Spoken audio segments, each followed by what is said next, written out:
Pemirsa, sebuah bus karyawan di Kendal, Jawa Tengah terbakar di jalur Pantura berangsong pagi tadi. Kobaran api membakar seluruh badan bus. Kobaran api membakar bus karyawan di Jalan Raya Pantura. Petugas berusaha memadamkan api yang terus membesar. Kebakaran yang menghanguskan seluruh badan bus ini terjadi pukul 7 pagi tadi. Saat kejadian, bus baru saja mengantar karyawan ke pabrik untuk bekerja. Bus diparkir di pinggir jalan saat sopir bus memperbaiki dinamo yang mati mendadak. Usai memperbaiki dinamo, sopir bus kaget melihat busnya sudah hangus terbakar. Tidak ada korban jiwa dalam kejadian ini dan polisi masih menyelidiki penyebab pasti kebakaran.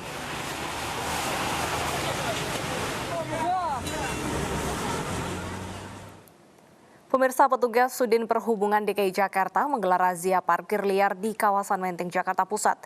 Seorang pengemudi tak terima kendaraannya diderek karena merasa hanya meninggalkan mobil sebentar untuk membeli gorengan.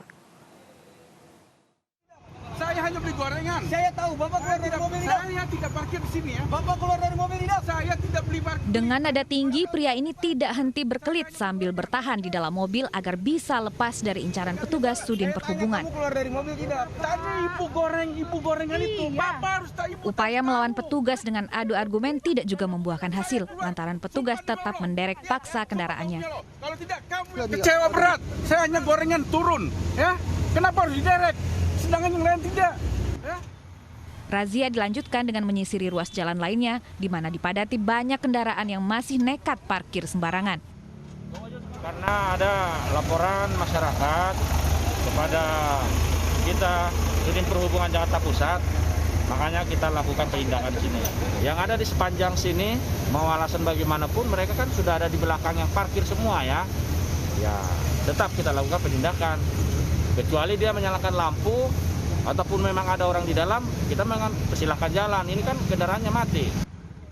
8 kendaraan yang terjaring kemudian dibawa ke halaman Irti Monas untuk diproses lebih lanjut dengan sanksi denda maksimal. Dari Jakarta Pusat, Rani Sanjaya, iNews melaporkan.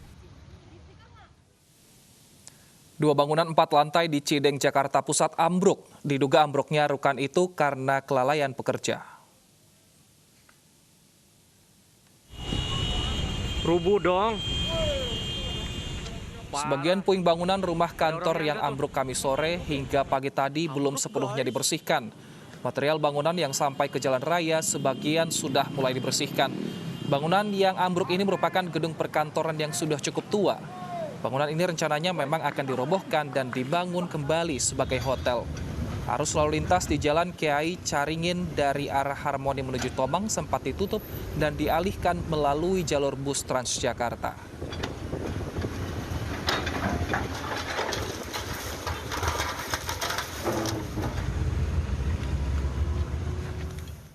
Sementara itu, pemirsa, ambruknya bangunan juga terjadi di kawasan Sukabumi, Jawa Barat.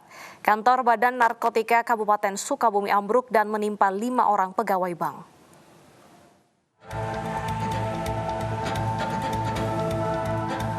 Bribka Teddy Triadi mengalami luka serius di bagian kepalanya. Pegawai Badan Narkotika Kabupaten Sukabumi ini menjadi korban ambruknya bangunan kantor tempat ia bekerja. Ambruk yang saya sadar itu ya, oh ini gempa. Saya mau lari keluar, ingat ambil dulu senjata, baru lari, udah ambruk di luar. Sebagian puing tertimpalah ke kepala. Selain Bribka Teddy, 2 korban lainnya yang mengalami luka serius kini menjalani perawatan di Rumah Sakit Hermina Sukabumi. Korban mengalami luka patah tulang tertimpa material bangunan yang ambruk. Kantor Badan Narkotika Kabupaten Sukabumi di Jalan R.A. Kosasih, Kecamatan Ciberem, Kota Sukabumi ambruk Kamis sore. Ambruknya bangunan diduga karena sudah rapuh. Kami belum tahu untuk penyebabnya, ini masih diselidiki oleh pihak kepolisian. Dari tadi sudah ada dari Polres Kota Sukabumi. Kalau bangunan memang tua, dari tahun 80-an. Untuk BNN sendiri menempati bangunan ini dari tahun 2015. Meski kantor BNK ambruk, pelayanan dan pengawasan serta rehabilitasi tetap berjalan normal. Kegiatan pegawai dipindahkan ke gedung lain. Dari Sukabumi, Jawa Barat, Wilda Topan, iNews melaporkan. Hanya gara-gara berebut semangkok bakso, seorang juru parkir di Pangkal Pinang kehilangan nyawa. Korban terkena senjata tajam saat berupaya melerai pertengkaran antara pelaku dengan seorang pemuda lainnya.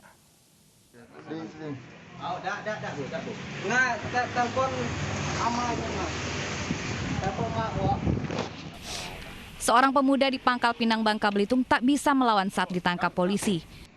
AG alias Acil menusuk seorang juru parkir dengan senjata tajam saat berebut semangkok bakso dengan rekannya yang lain. Yang baik ya. Peristiwa penusukan terjadi di halaman parkir sebuah tempat hiburan malam.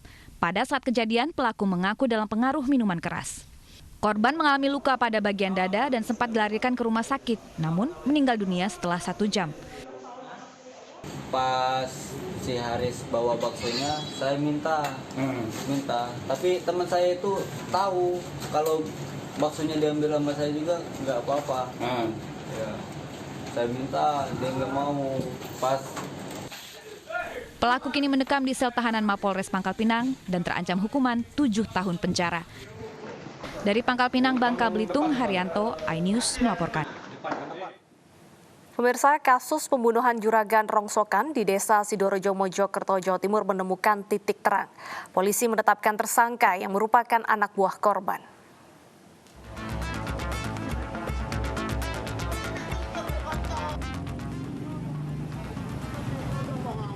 Polisi menggelar olah tempat kejadian perkara dalam kasus pembunuhan Sutiman, bos pengepul barang bekas di Desa Sidorejo, Kabupaten Mojokerto, Jawa Timur. Polisi telah menangkap pelaku yang tak lain adalah mantan pegawainya sendiri. Ia langsung diamankan warga dan polisi sesaat setelah menganiaya bosnya sendiri menggunakan senjata tajam hingga tewas. Dari pemeriksaan sementara, pelaku diduga alami gangguan jiwa. Terkait dengan gangguan kejiwaan ada atau tidak, itu adalah yang bisa menentukan adalah ahli. Ahlinya dari psikiater. Nanti setelah kita melakukan pemeriksaan, kita akan koordinasi dan akan melakukan pemeriksaan yang bersangkutan ke psikiater untuk mengetahui apakah yang bersangkutan memang ada gangguan kejiwaan atau tidak. Tetapi sampai dengan saat ini yang bersangkutan, ketika kita ajak ngomong, ketika ajak diskusi, yang bersangkutan nyambung. Cuman yang bersangkutan ada riwayat pernah tinggal di rumah sakit jiwa di Menur maupun di Malang. Peristiwa keji ini terjadi di Jalan Raya Sidorejo, Kecamatan Jetis, Kabupaten Mojokerto, Selasa malam. Meski sempat dilarikan ke rumah sakit Citra Medika, nyawa Sutiman tak bisa diselamatkan. Pria 62 tahun ini menderita luka parah di dada dan lehernya. Peristiwa ini berawal saat Sutiman sedang membeli bensin di kios depan rumah pelaku. Korban kemudian terlibat adu mulut dengan mantan karyawannya ini. Pelaku Heri Mulyono kemudian mengambil sabit dari dalam rumah dan menganiaya korban hingga jatuh dan terluka parah. Pelaku kemudian melarikan diri. Mungkin ya tersinggung sama omongannya bapak itu tadi. Kan orang si pelaku kan mempunyai kelainan. Terus itu dibilangin apa dia? Mungkin ya mau kerja kembali nggak boleh. Mungkin. Kan dulu karyawannya bapak. Terus? Mungkin tersinggung habis gitu terjadi tadi. Meski pernah mengidap gangguan jiwa, pelaku telah ditetapkan sebagai tersangka dan dijerat pasal berlapis dengan ancaman hukuman maksimal 15 tahun penjara. Dari Kabupaten Mojokerto, Jawa Timur, Solahuddin, iNews melaporkan. Polisi menggerebek rumah bandar narkoba di Malang, Jawa Timur. 17 kg sabu, senjata api, dan 6 unit kendaraan bermotor disita dari 8 tersangka. Apa? Video. Apa kamu bilang? Aparat Satres Narkoba Polrestabes Surabaya menggerebek rumah bandar narkoba di kawasan perumahan Tumapel Regensi, Malang, Jawa Timur. Dari hasil penggeledahan, petugas menemukan 15 bungkus teh Cina berisi sabu seberat total 17 kg. Selain sabu, beragam jenis senjata dan 6 unit kendaraan bermotor turut disita. Dari penggerebekan ini, petugas menangkap 6 tersangka pengedar sabu. Sementara bandar narkoba Dika Putranto dan temannya tewas ditembak karena melawan saat ditangkap petugas dalam pengejaran di kawasan Porong, Sidoarjo. Pengungkapan pengedar narkoba jaringan lapas di Jawa Timur ini dimulai sejak 25 Juli lalu. Total ada 8, di mana dari 8 ini 2 dilakukan tindakan tegas, keras, dan terukur, yang kemudian berakibat ada 2 tersangka yang meninggal dunia. Yang terakhir yaitu tersangka atas nama DP, 46 tahun, swasta, beralamat di Rumah Regensi Malang. Pemirsa, mantan drummer BIP diamankan petugas Satres Narkotika Polres Metro Jakarta Utara atas dugaan penyalahgunaan narkoba. Jaka ditangkap bersama seorang rekannya di sebuah hotel di kawasan Sunter, Jakarta Utara.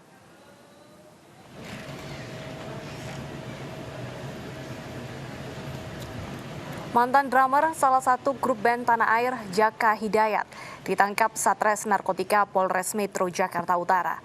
Kemarin, musisi yang kini beralih profesi menjadi DJ diamankan di sebuah hotel kawasan Jakarta Utara atas dugaan penyalahgunaan narkoba. Dari hasil pemeriksaan, Jaka Hidayat menggunakan sabu sejak 2002 dan sempat berhenti. Namun kembali menggunakan barang haram tersebut sejak 2 bulan yang lalu. Saat mengamankan Jaka dan rekannya, polisi mengamankan barang bukti berupa 1 klip sabu, 0,34 gram, dan 2 unit handphone. Akibat perbuatannya, Jaka dijerat pasal 114 ayat 1 Undang-Undang Narkotika dengan ancaman pidana maksimal 20 tahun penjara dan denda maksimal 10 miliar rupiah. Ini juga positif ya, garis 1.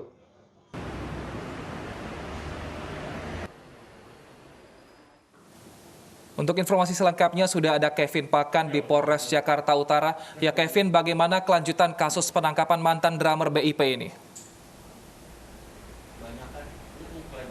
Ya, Wilson dan Deta, situasi terkini di Polres Jakarta Utara sudah sepi, yang mana tadi sekitar pukul 10:10 waktu Indonesia Barat, Polres Jakarta Utara memberikan keterangan persnya kepada rekan-rekan media. Dan tadi Kapolres Jakarta Utara, Kombes Pol Sujarwoko mengatakan bahwa penangkapan dari seorang musisi yang juga ex-drummer dari grup band BIP, Jaka Hidayat, ini dilakukan pada hari Rabu lalu, 2 September 2020, sekitar pukul 2:30 sore di sebuah hotel di kawasan Jakarta Utara. Dan untuk kronologinya sendiri, tadi Kapolres Jakarta Utara juga mengatakan bahwa pihak Polres Jakarta Utara mendapatkan informasi dari masyarakat adanya penyalahgunaan dari narkotika dari Jaka Hidayat ini. Dan langsung Polres Jakarta Utara langsung menyambangi kawasan hotel di daerah Jakarta Utara tersebut dan ditemukan 2 orang tersangka, yakni Jaka Hidayat sendiri dan 1 rekannya berinisial MY yang berperan sebagai kurir. Dan ketika dilakukan pemeriksaan di tempat, kedua tersangka tersebut positif sabu. Dan untuk barang bukti yang ditemukan, tadi Kapolres Jakarta Utara juga mengatakan adanya 0,34 gram sabu dan 2 telepon genggam. Dan kemudian untuk pasal yang dikenakan ini adalah pasal 114 ayat 1, subsidiar pasal 112 ayat 1, junto 132 ayat 1 Undang-Undang RI nomor 35 tahun 2009. Dan untuk lanjutannya sendiri, ini pihak kepolisian masih akan meneliti lebih lanjut seperti apa kasus yang terjadi dan apakah ada tersangka yang lain. Wilson dan Deta. Baik, terima kasih Kevin atas laporan Anda. Dan ini adalah kasus kesekian kali yang menerima public figure terjerat kasus narkotika. Kita ke informasi selanjutnya, pemirsa, yang datang dari Kejaksaan Tinggi Bali yang menolak permohonan penangguhan penahanan Jering terdakwa kasus pencemaran nama baik. Berkas dugaan pencemaran nama baik dan penyebaran ujaran kebencian oleh Jering telah dilimpahkan Kejati Bali ke Pengadilan Negeri Denpasar.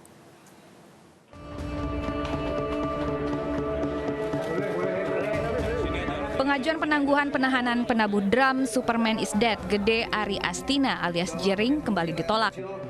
Usai berkas perkara dilimpahkan Pengadilan Negeri Denpasar, Jering dapat kembali mengajukan penangguhan penahanan ke Majelis Hakim. Dan dari hasil analisa, hasil kajian dari penuntut umum, mereka berpendapat bahwa pasal 21 KUHP terkait dengan syarat objektif dan syarat subjektif itu masih terpenuhi, tetap terpenuhi, sehingga permohonan tersebut itu tidak dapat terima. Pengadilan Negeri Denpasar saat ini sedang menyusun proses penunjukan hakim dan penentuan jadwal sidang. Untuk perkara Jering tadi sudah saya sampaikan bahwa hari ini sudah ada pelimpahan perkaranya atas nama Jering. sedang proses untuk memperoleh nomor perkara, kemudian nanti setelah dilengkapi administrasinya, kemudian diajukan ke ketua untuk ditunjuk ke majelis hakimnya, kemudian berikutnya nanti oleh panitia akan ditunjuk panitia penggantinya, siapa yang akan menyidangkan perkara itu. Setelah nanti di majelis, ya, majelis akan nanti pelajari kapan perlu tentukan jadwal sidang untuk perkara itu. Saja. Kasus pencemaran nama baik mencuat setelah Jering dilaporkan Ikatan Dokter Indonesia Wilayah Bali usai mengunggah status di media sosial. Dari Denpasar, Bali, Tim Liputan iNews melaporkan. Seorang pasien COVID-19 yang sedang menjalani perawatan medis di Rumah Sakit Universitas Indonesia Depok, Jawa Barat diduga bunuh diri. Pasien COVID-19 ini diduga nekat memecahkan kaca ruang pasien dengan tabung gas dan melompat dari lantai 13 untuk mengakhiri hidupnya.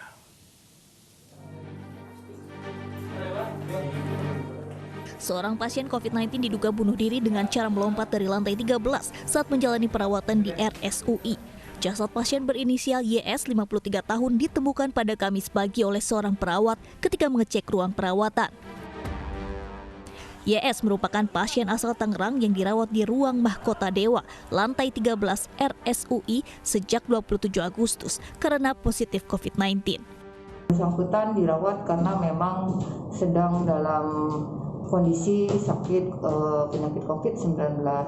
Jadi saat sebelumnya memang sudah dirawat beberapa hari di RSUI.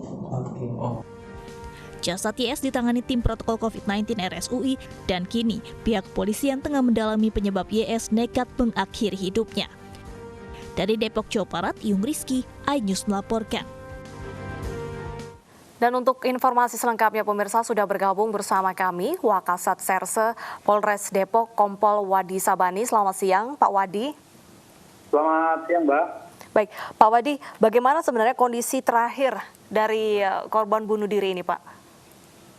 Ya intinya kami pada hari Kamis kemarin tanggal 3 September 2020 sekitar jam 10.50 waktu Indonesia bagian Barat kami menerima informasi terkait dengan kejadian salah satu pasien loncat dari lantai 13. Ini cek ke sana, ternyata betul atas informasi tersebut.